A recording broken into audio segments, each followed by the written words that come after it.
जय हिंद। नमस्कार साथियों, स्वागत है आपका यूट्यूब के चैनल भाषा गणित में। तो आपको हमने पिछली क्लास में बताया था, क्या बताया था? द्विघात समीकरण के बारे में। द्विघात समीकरण किसे कहते हैं ये बताया था, और आपको बताया था द्विघात समीकरण पर जानने के लिए कुछ फार्मूले बताए थे। तो उसी क्रम में आगे बढ़ते हुए आज हम सीखेंगे कि कोई व्यंजक दिया जाएगा, यानी कि उसको हम देखेंगे कि ये द्विघात समीकरण के रूप में है या नहीं। तो शुरू करते हैं क्लास 10th की, यानी कक्षा 10 की मैथ की क्लास की सीरीज बिना किसी देरी के साथ पहले सवाल के माध्यम से आपको बताते हैं। तो पहला सवाल क्या है? कहता है x+1 का होल स्क्वायर बराबर 2 इंटू x-3। कहता है इस व्यंजक को हल करिए और जांचिए, मतलब हल करके बताइए कि ये व्यंजक या समीकरण द्विघात समीकरण है या नहीं। तो ये हमको कल मैंने आपको फार्मूले लिखाए थे, उसी के माध्यम से हम सीखेंगे। क्या सीखेंगे? कि इस फार्मूले का प्रयोग किस जगह करना है। तो हल करते हैं। यहाँ पर लिखा है x+1 का होल स्क्वायर। हमने आपको बताया था कल a+b का होल स्क्वायर क्या होता है? होता है a² + b² + 2ab। तो इसी रूप में आपको इस व्यंजक को या इस बहुपद को इस फार्मूले के माध्यम से खोलना है। खोलने का मतलब है इस फार्मूले के माध्यम से हल करना है।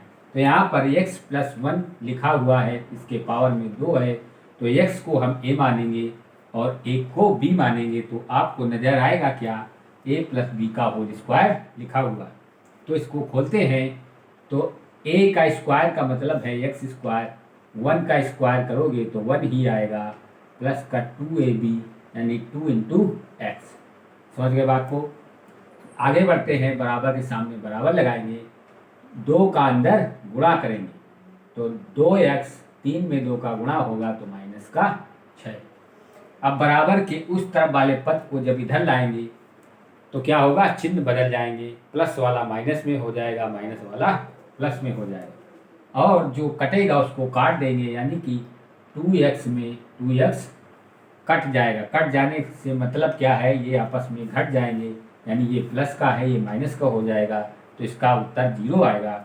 फिर इसके बाद जो बचेगा उसको लिखेंगे x² + 1 बराबर माइनस का 6। अब इस माइनस के 6 को इधर जब लाएंगे तो क्या होगा? x² + 1 और प्लस का 6 बराबर 0। अब 6 में एक जोड़ देंगे तो क्या होगा? x² + 7 के बराबर 0। हमने आपको बताया था द्विघात समीकरण किसे कहते हैं। सबसे पहले हम देखते क्या है, वो जो बहुपद लिखा हुआ है उसकी अधिकतम घात क्या होनी चाहिए? 2 होनी चाहिए, और उस बहुपद को 0 के बराबर होना चाहिए। तो वो कंडीशन यहाँ पर लागू होती है क्या? तो यहाँ देखेंगे, ये अधिकतम घात क्या है? 2 है, और ये समीकरण 0 के बराबर यानी 0 के बराबर लिखा हुआ है। और यहाँ पर हमने बताया था x² का गुणांक कभी 0 नहीं होगा, लेकिन x का गुणांक और अचर पद 0 हो सकते हैं। तो यहाँ पर आपने देखा कि ये समीकरण क्या है? द्विघात समीकरण है। हमने हल करके आपको बताया कि ये समीकरण कैसा है? द्विघात समीकरण। तो आप हल करने के बाद देखेंगे और पहचानेंगे कि ये समीकरण कौन सा है। तो आपने जाना ये द्विघात समीकरण है, तो इसको लिखेंगे आप कि ये द्विघात समीकरण है। समझ गए बात को? अब आगे बढ़ते हुए अगला सवाल देखते हैं, उसमें क्या बोलता है। इसको पहले बिताते हैं थोड़ा।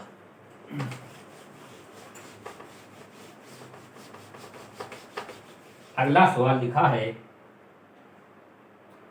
x-2 इंटू x+1 बराबर x-1 इंटू में x+3। अब फिर से आपसे पूछ रहा है क्या? इस व्यंजक को या इस बहुपद को हल करिए और हल करने के बाद देखिए, जांचिए क्या ये द्विघात समीकरण है क्या।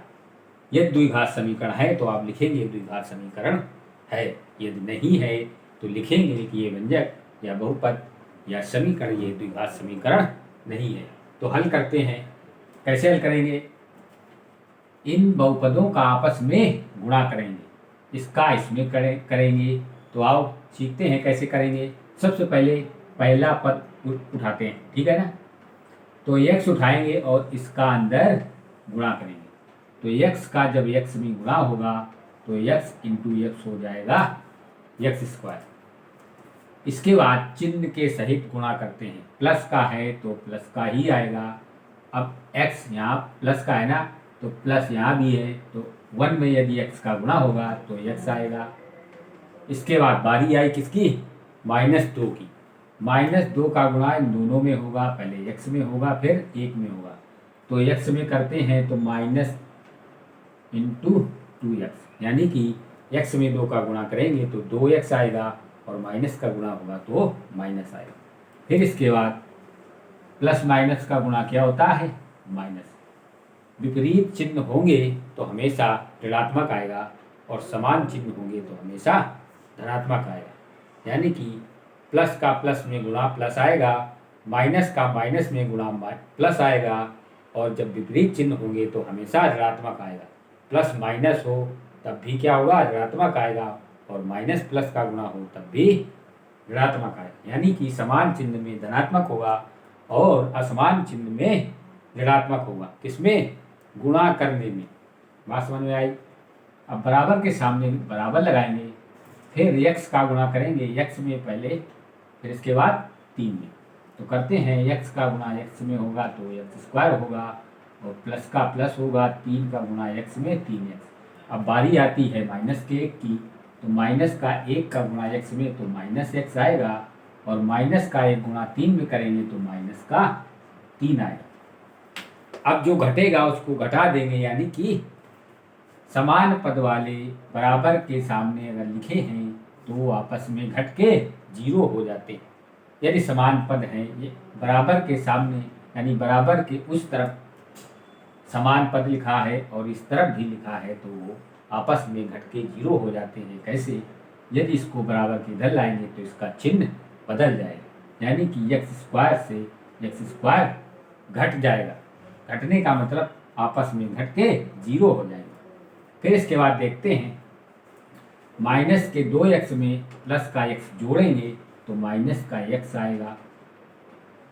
जिस संख्या का मान चिन्ह में ज़्यादा होता है, चिन्ह का मान वही ही आता है। यानी कि माइनस का 2x x से बड़ा है, भले ही ऋणात्मक है तो क्या हुआ?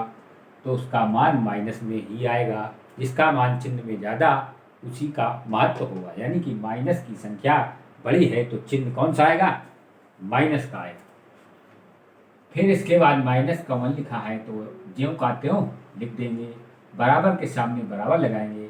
प्लस के 3x में यदि माइनस का x है, घट जाएगा तो काय का आएगा? यहाँ पर प्लस की संख्या बड़ी है तो चिन्ह प्लस का ही आएगा, यानी कि 2x आएगा, और बचेगा कितना?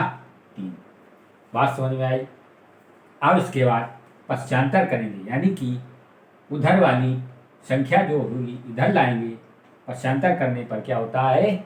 चिन्ह बदल जाते हैं। प्लस का 2x है तो इधर माइनस का 2x हो जाएगा, और माइनस का 3 है तो इधर प्लस का 3 होगा। जब 2x इधर लाएंगे तो x ये भी माइनस का और ये भी 2 माइनस के, यानी कि समान चिन्ह वाली संख्याएं आपस में जुड़ जाती हैं और चिन्ह वही रहता है। क्या होगा? माइनस का 3x होगा। अब ये माइनस का 3 इधर लाएंगे तो प्लस का 3 हो जाएगा, लेकिन माइनस के 1 में घट जाएगा। आएगा कितना? 2। बराबर के कितना? 0।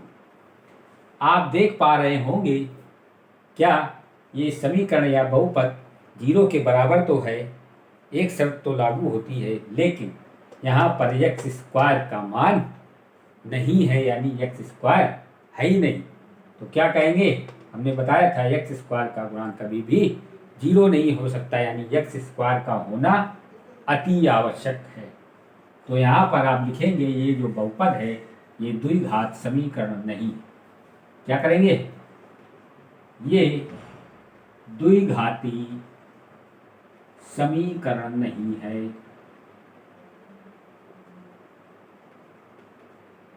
द्विघाती समीकरण नहीं, क्योंकि मैंने इसको हल करके देखा। अब एक सवाल और बताते हैं। इसको मिटाने के बाद सवाल कहता है, क्या कहता है?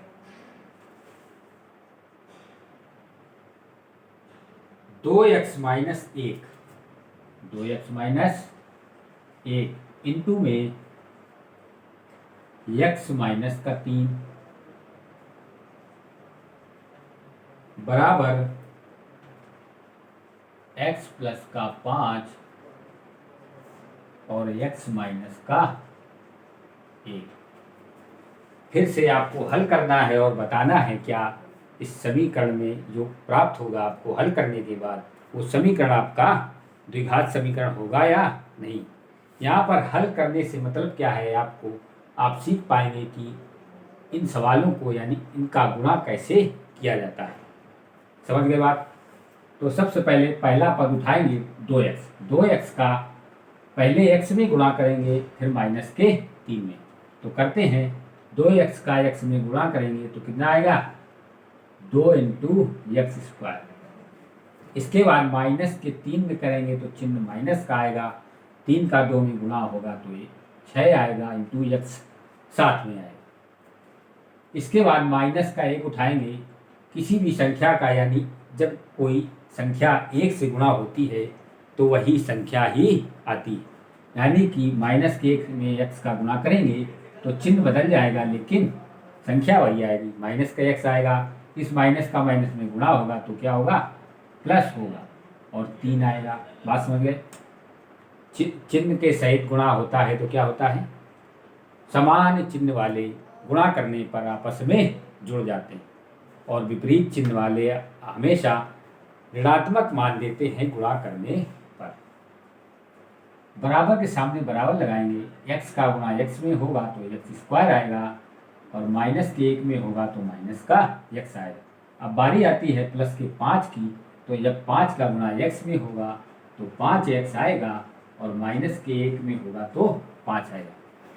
अब इसको बराबर के सामने वाली संख्या को इधर लाएंगे, पहले देखेंगे जो समान चिन्ह वाली होगी वो आपस में घट के 0 हो जाएगी। तो यहाँ पर समान चिन्ह वाली संख्या क्या है? हमको 1 दिख रही, माइनस का x। इधर लाएंगे प्लस का होगा, प्लस माइनस 0 दे देगा। बात समझ में आई? बाकी इधर ले आते हैं, एक्स स्क्वायर इधर लाएंगे तो 2x स्क्वायर में घट जाएगा यानी माइनस का हो जाएगा, लेकिन इसका प्लस का 2 कितना आएगा? x square. इसके बाद इसको विध्वत लिख लेते हैं तो आपको समझ में आता है। माइनस का 6x दिया है, प्लस का 3 है, पूरा पद इधर लाते हैं, चिन्ह बदलते हैं, ये x स्क्वायर हो जाएगा, ये प्लस का 5x है तो माइनस का 5x हो जाएगा, ये माइनस का 5 है तो प्लस का 5 हो जाएगा और किसके?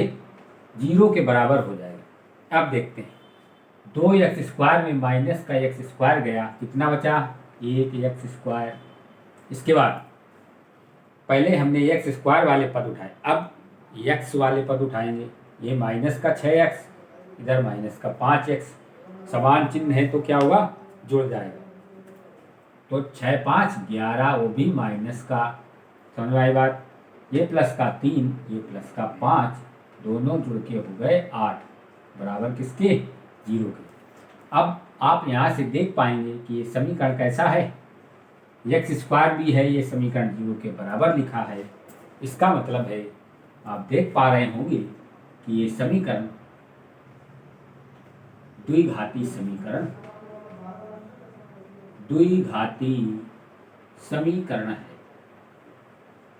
द्विघाती समीकरण है, यही आपको निकालना था।